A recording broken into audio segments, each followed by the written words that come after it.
औज़ु बिल्लाहि मिनश्शैतानिर्रजीम बिस्मिल्लाहिर्रहमानिर्रहीम। कैद सज़ा।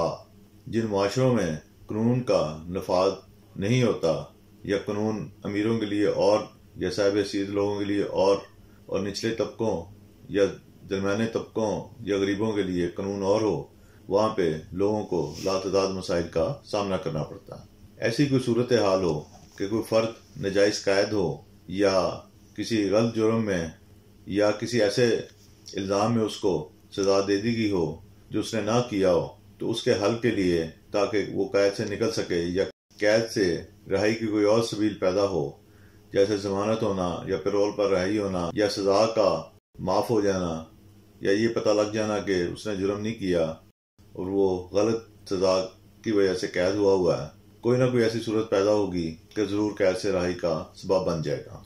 इस हवाले से दो चीज़ें आपने अपने मद्देनज़र रखनी है।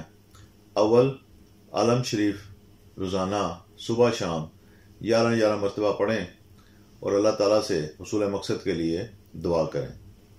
और दूसरी सूरत जो है वो कुछ यूँ है कि अपने अहल खाना को कहें कि ऐसे बच्चे जो यतीम हों और जिन्हें माली मसाइल का सामना हो, उनकी मदद हस्बे इस्तात जो वो कर सकते हैं वो करें। ज़रूरी नहीं कि उन्हें आप लाखों या हज़ारों रुपए दें।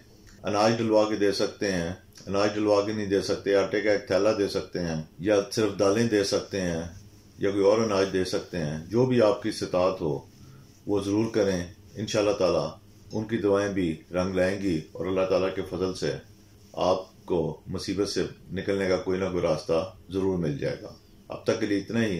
अल्लाह ताला हम पर अपनी रहमतें बख्शिश और फजल नाज़िल फरमाए और हमारे मसाइल को हल फरमाए और अपनी हिफ्ज़ अमान में रखे। अल्लाह हाफ़िज़।